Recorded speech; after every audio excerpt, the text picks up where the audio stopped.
राधे राधे। आज की हमारी कहानी है अधूरी भक्ति। एक छोटे से गांव में साधु रहता था। वह हर वक्त कान्हा के स्मरण में लगा रहता था। वह कान्हा के लिए रोज खीर चावल बनाता था और हर दिन उनके इंतज़ार में आस लगा के बैठा रहता था कि मेरे कान्हा कब आएंगे। उस साधु की एक बुरी आदत थी।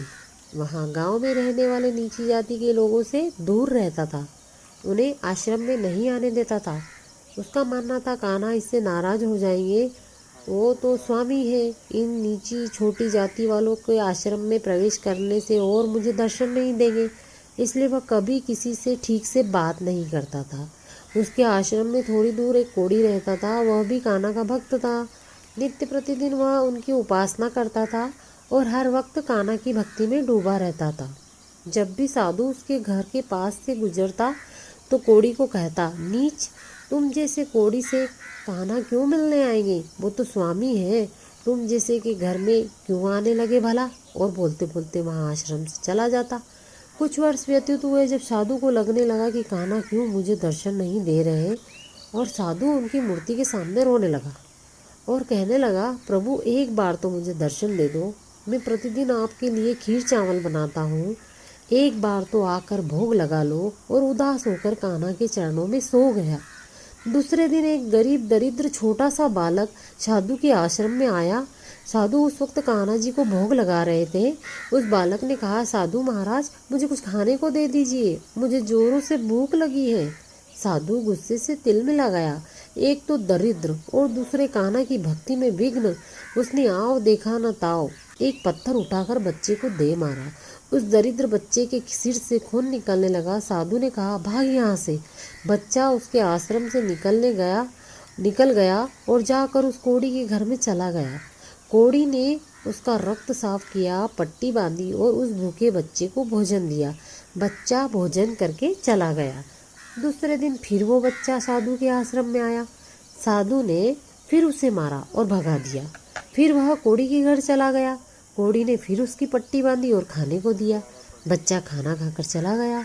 वो बच्चा रोज आता, साधु उसे रोज मारता और वो रोज कोढ़ी के पास चला जाता। एक दिन साधु स्नान के लिए जा रहा था। उसे रास्ते पर वही कोढ़ी दिखा। साधु ने उसे देखा तो आश्चर्य से भर गया। उस कोढ़ी को कोढ़ गायब हो चुका था। वह बहुत ही सुंदर पुरुष बन चुका था। साधु ने कोढ़ी नाम लेकर कहा, तुम कैसे ठीक हो गए? कोढ़ी ने कहा, मेरे कान्हा की मर्जी। पर साधु को रास नहीं आया। उसने मन ही मन फैसला किया, पता लगाना पड़ेगा। दूसरे दिन वह बच्चा साधु के आश्रम में आया। साधु ने फिर उसे मारा। बच्चा जाने लगा तो साधु उठ खड़ा हुआ और मन ही मन सोचने लगा, मैं इस दरिद्र बच्चे को रोज मारता हूँ, ये रोज उस कोढ़ी के घर चला जाता है, आखिर चक्कर क्या है, देखना पड़ेगा। साधु पीछे पीछे जाने लगा। जैसे ही वह कोढ़ी की झोपड़ी में पहुँचता है तो उसकी आंखें फटी की फटी रह जाती है। स्वयं तीनों लोक के स्वामी कान्हा बांके बिहारी कोढ़ी के घर में बैठे हैं और कोढ़ी उनकी चोट पर मलहम लगा रहा है और कान्हा जी भिक्षा में मांगी न जाने कितने दिनों की बासी रोटी को बड़े चाव से खा रहे हैं। साधु कान्हा के चरणों में गिरकर कहने लगा, मेरे कान्हा, मेरे स्वामी, मेरे आराध्य, आपने मुझे भक्त को दर्शन नहीं दिए और इस नीच को दर्शन दे दिए। मुझसे क्या गलती हो गई है जो आप इस कोढ़ी की झोपड़ी में आ गए? भीख से मांगी बासी रोटी खाली पर मैं आपके लिए नित्य प्रतिदिन खीर चावल बनाता हूँ, उसे खाने नहीं आए? बोलो कान्हा, बोलो। तब कान्हा जी ने कहा, हे साधु, मैं तो तेरे पास रोज खाना मांगने आता था, पर तू ही रोज मुझे पत्थर मारकर भगा देता था। मुझे भूख लगती थी और मैं इतना भूखा रहता था कि इस मानव के घर चला आता था। वो जो मुझे प्यार से खिलाता है मैं उसी के पास खाने चला जाता हूँ। अब तू ही बता, इसमें मेरी क्या गलती है? साधु कान्हा के पैर पकड़कर रोने लगा और कहता है, मुझसे गलती हो गई, मैं आपको पहचान नहीं पाया, मुझे माफ़ कर दीजिए। वो फिर कहता है, तीनों लोक के स्वामी गरीब भिखारी दरिद्र बच्चा बनकर आप मेरे आश्रम क्यों आते थे? मैं तो आपको दरिद्र समझकर मारता हूँ, क्योंकि मेरे कान्हा तो स्वामी है, वो दरिद्र कैसे हो सकते हैं? कान्हा जी ने कहा, हे साधु, तुझे किसने कहा कि मैं सिर्फ महलों में रहता हूँ? तुझे किसने कहा कि मैं सिर्फ 56 भोग खाता हूँ? तुझे किसने कहा कि मैं नंगे पैर नहीं आता? तुझे किसने कहा मैं दरिद्र हूँ?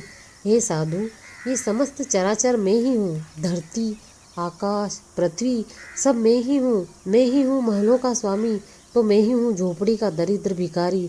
मैं ही हूँ जो प्यार और सच्ची श्रद्धा से खिलाने वाले की बासी रोटी खा लेता हूँ और स्वार्थ से खिलाने पर 56 भोग को छूता नहीं। मैं हर जीव में बसा हूँ। तू मुझे अमीर गरीब में ढूंढता है, तुझसे अच्छा तो ये कोढ़ी है जो सिर्फ एक ही बात जानता है, ईश्वर हर किसी में निवास करते हैं, ना कि धनवान में। कान्हा कहने लगे, तूने मेरी भक्ति तो की पर अधूरी। और कान्हा अंतर्ध्यान हो गए। साधु उनके चरण पकड़कर फूट फूट कर रोने लगे और कहते हैं कि जिसका एक पल पाने के लिए लोग जन्मों जन्म तप करते रहे, वह मेरी कुटिया में भीख मांगने आता था और मैं मूर्ख दरिद्र संपन्न देखता था और कोड़ी के पैर पकड़कर कहता, मैं तो सारी जिंदगी अधूरी भक्ति की, आप मुझे सच्ची भक्ति के पथ पर ले आइए, मुझे अपना शिष्य बना लिए। कोड़ी उसे गले लगा लेता है। ईश्वर कण कण में है। वो भिखारी भी जो आपकी चौखट पर आता है ना, वो भी ईश्वर की मर्जी है, क्योंकि किसी ने कहा है वो भीख लेने नहीं बस दुआ देने भी आता है और हमारी परीक्षा लेने भी। परीक्षा पास किए बिना तो स्कूल का अध्यापक भी हमें अगली क्लास में जाने नहीं देता, तो भगवान हमारी परीक्षा लिए बिना हमें अपना दर्शन कैसे और भक्ति कैसे देंगे। जय श्री राधे, जय श्री राधे। आप सभी प्रियजनों का शुभ मंगल, खुशियों भरा और कृष्णमय हो। राधे राधे। आपको अगर मेरी कहानी पसंद आती है तो मेरे चैनल को सब्सक्राइब करिए और रोज़ कहानी पर कमेंट और लाइक कीजिए। राधे राधे।